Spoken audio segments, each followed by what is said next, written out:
क्या सिर्फ 1956 वोट किसी मुख्यमंत्री की किस्मत बदल सकता है?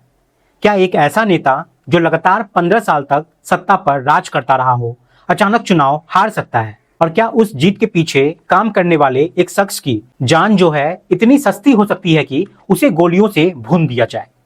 पश्चिम बंगाल की राजनीति में साल 2021 से लेकर 2026 तक जो कुछ हुआ उसने पूरे देश को हिलाकर रख दिया। ये कहानी सिर्फ चुनाव हार जीत की नहीं है, बल्कि सत्ता, संघर्ष, साजिश और खून से सनी राजनीति की एक ऐसी दास्तां है जिसने हर किसी को सोचने पर मजबूर कर दिया। ये बात साल 2021 की है। पश्चिम बंगाल में विधानसभा चुनाव चल रहे थे।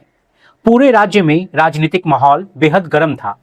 मुख्यमंत्री ममता बनर्जी एक बार फिर सत्ता में वापसी के लिए पूरी ताकत लगा रही थी। इस बार उन्होंने नंदीग्राम विधानसभा सीट से चुनाव लड़ने का फैसला किया था, लेकिन उनके सामने बीजेपी के उम्मीदवार शुभेंद्र अधिकारी थे, जो कभी ममता बनर्जी के बेहद करीबी माने जाते थे। दोनों नेताओं के बीच मुकाबला इतना जबरदस्त था कि पूरे देश की नजरें इस सीट पर टिक गई थी। शुभेंद्र अधिकारी लगातार जनता के बीच जा रहे थे, लोगों से मिल रहे थे और वोट मांग की याचना कर रहे थे। वहीं ममता बनर्जी भी घर घर जाकर लोगों से समर्थन की अपील कर रही थी। दोनों तरफ से पूरी ताकत झोंक दी गई थी। मतदान खत्म होने के बाद जब मतगणना शुरू हुई तो हर किसी की धड़कनें तेज थी। आखिरकार रिजल्ट सामने आया और उसने पूरे देश को चौंका कर रख दिया। बीजेपी उम्मीदवार शुभेंद्र अधिकारी को 1,10,764 वोट मिले, जबकि पश्चिम बंगाल की नेता और 10 साल से मुख्यमंत्री रही ममता बनर्जी को 1,08,808 वोट हासिल हुए। हार और जीत का अंतर सिर्फ 1956 वोट का था। इतने छोटे अंतर से ममता बनर्जी चुनाव यहाँ पे हार जाती है। ये सिर्फ एक चुनावी हार नहीं थी, बल्कि बंगाल की राजनीति में एक बड़ा बदलाव माना जा रहा था। इस जीत ने शुभेंद्र अधिकारी को राज्य की राजनीति का सबसे बड़ा चेहरा बना दिया।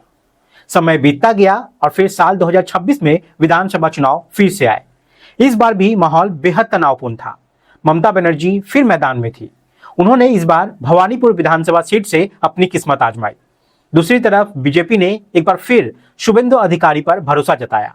चुनाव प्रचार शुरू हुआ और दोनों नेताओं ने जनता को अपने पक्ष में करने के लिए पूरी ताकत लगा दी। रैलियां हुई, रोड शो हुए और घर घर जाके वोट मांगे गए। पूरे बंगाल में सिर्फ एक ही चर्चा थी कि इस बार जनता किसे चुनेगी। 4 मई 2026 को मतगणना हुई। पूरे देश की निगाहें टीवी स्क्रीन पर थी। जैसे जैसे रुझान आने लगे, माहौल यहाँ पे बदलता गया। जब अंतिम परिणाम सामने आया तो वो एक बार फिर चौंकाने वाला था। शुभेंद्र अधिकारी को 73,917 वोट मिले, जबकि ममता बनर्जी को 58,812 वोट हासिल हुए थे। इस बार हार और जीत का अंतर जो था वो 15,105 वोटों का था। यानी ममता बनर्जी एक बार फिर शुभेंद्र अधिकारी से चुनाव हार गई और ये हार पहले से कहीं ज्यादा बड़ी थी। अब यहाँ पे दिलचस्प बात यह थी कि शुभेंद्र अधिकारी सिर्फ एक सीट से चुनाव नहीं लड़ रहे थे। उन्होंने नंदीग्राम विधानसभा सीट से भी चुनाव लड़ा। वहां उन्हें 1,25,969 वोट मिले, जबकि टीएमसी उम्मीदवार पवित्रा कार को 1,16,737 वोट हासिल हुए। यहां जीत का अंतर 9,232 वोटों का था। यानी शुभेंद्र अधिकारी ने एक साथ दो विधानसभा सीटों पर जीत हासिल कर ली। इसके बाद उनका राजनीतिक कद इतना बढ़ गया कि उन्हें पश्चिम बंगाल के अगले मुख्यमंत्री पद का सबसे बड़ा दावेदार माने जाने लगा। लेकिन इस सफलता के पीछे सिर्फ शुभेंद्र अधिकारी का चेहरा नहीं था। पद के पीछे एक ऐसा शख्स था जिसने दिन रात मेहनत करके इस जीत की नींव रखी थी। वो शख्स था उनका पर्सनल असिस्टेंट यानी कि पीए चंद्रनाथ रथ। पिछले कई वर्षों से चंद्रनाथ रथ शुभेंद्र अधिकारी के साथ हर कदम पर खड़े थे। चुनावी रणनीति तैयार करना, संगठन संभालना, कार्यकर्ताओं से संपर्क रखना और हर छोटी बड़ी राजनीतिक गतिविधियों पर नजर रखना, ये सब उनकी जिम्मेदारी थी। कहा जाता है कि शुभेंद्र अधिकारी की बढ़ती लोकप्रियता में चंद्रनाथ रथ का बहुत बड़ा योगदान था। लेकिन यहाँ पे किसी ने नहीं सोचा था कि राजनीति की यही सफलता एक दिन उसकी मौत की वजह बन जाएगी। 6 मई 2026 की रात पश्चिम बंगाल की राजधानी कोलकाता से लगभग 20 किलोमीटर दूर उत्तर 24 परगना जिले के मध्यम ग्राम इलाके में एक स्कॉर्पियो कार पहुंची। रात करीब 10:10 का समय हो रहा था। कार जो थी मुख्य सड़क से निकलकर एक संकरी गली में दाखिल हुई। तभी सामने से एक दूसरी कार आ गई और रास्ता रुक गया। गली बहुत तंग थी, इसलिए स्कॉर्पियो को वहां रुकना पड़ा। इसी दौरान अचानक एक मोटरसाइकिल वहां पे पहुंची। बाइक पर 2 लोग सवार थे और दोनों के हाथों में आधुनिक हथियार भी थे। उन्होंने स्कॉर्पियो के बिल्कुल पास जाकर बाइक को रोकी और बिना कुछ कहे ताबड़तोड़ फायरिंग शुरू कर दी। बताया जाता है कि करीब 6 से 10 गोलियां चलाई गई। स्कॉर्पियो के कंडक्टर वाले सीट पर जो व्यक्ति बैठा था उसके सीने में 2 गोलियां लगी, जो कि आर पार निकल गई। एक गोली पेट में लगी और दूसरी सिर में जा लगी। ड्राइवर को भी यहाँ पे गोलियां लगी और वे गंभीर रूप से यहाँ पे घायल हो गया। पूरी गली गोलियों की आवाज से गूंज उठती है। पास में रहने वाले एक चश्मदीद सुशांत सरकार ने गोलियों की आवाज सुनी और बाहर निकलकर देखा। उन्होंने देखा कि एक बाइक सवार कार के अंदर झांक रहे थे, जैसे कि वे सुनिश्चित करना चाह रहे हो कि उनका जो निशाना था वे खत्म हुआ है या नहीं हुआ है। इसके बाद वे तेजी से वहां से फरार हो जाते हैं। जिस बाइक से वे आए थे उस पर नंबर प्लेट नहीं था और जिस कार का इस्तेमाल हुआ था उसका नंबर भी फर्जी निकलता है। इससे साफ अंदाजा लगाया जा रहा था कि हमला करने वाला पेशावर शूटर थे। सुशांत सरकार तुरंत स्कॉर्पियो के पास पहुंचे। फिर उन्होंने देखा कि कंडक्टर सीट पर बैठा व्यक्ति पूरी तरह बेसुध पड़ा था। उसमें कोई हरकत नहीं हो रही थी। ड्राइवर जो था घायल अवस्था में दर्द से कराह रहा था। कार में एक तीसरा व्यक्ति भी मौजूद था जो पूरी तरह डरा हुआ था और हाथ जोड़कर मदद की गुहार लगा रहा था। उसने रोते हुए कहा कि जल्दी से अस्पताल पहुंचा दीजिए। इसके बाद स्थानीय लोग इकट्ठा होते हैं और सभी घायलों को अस्पताल पहुंचाया जाता है। अस्पताल पहुंचते ही डॉक्टरों ने कंडक्टर सीट पर बैठे व्यक्ति को मृत घोषित कर दिया। उसकी पहचान 44 वर्षीय चंद्रनाथ रथ के रूप में हुई। वही व्यक्ति जो पीए था बीजेपी नेता शुभेंदु अधिकारी का। वहीं ड्राइवर की हालत गंभीर थी और उसे तत्काल अपोलो हॉस्पिटल में भर्ती कराया गया। चंद्रनाथ रथ की मौत की खबर फैलते ही पूरे पश्चिम बंगाल में सनसनी फैल गई। लोग ये जानना चाहते थे कि आखिर शुभेंदु अधिकारी के इतने करीबी सहयोगी की हत्या किसने और क्यों की। चंद्रनाथ रथ अचानक सुर्खियों में आने वाला कोई सामान्य व्यक्ति नहीं थे। 4 मई 2026 को जब विधानसभा चुनाव की मतगणना चल रही थी, उसी दौरान एक घटना ने उन्हें पूरे बंगाल में चर्चा का विषय बना दिया था। उस दिन ममता बनर्जी अपने काफिले के साथ कोलकाता के शखावत मेमोरियल स्कूल पहुंची थी, जहां मतगणना से जुड़ी गतिविधियां चल रही थी। जैसे ही उनका काफिला वहां पहुंचा, चंद्रनाथ ने आगे बढ़कर उनका रास्ता रोक दिया। उन्होंने ममता बनर्जी से कहा कि वे नियमों का उल्लंघन कर रही है और उनकी गाड़ियां अव्यवस्थित तरीके से खड़ी है, जिसकी वजह से यहाँ परेशानी हो रही है।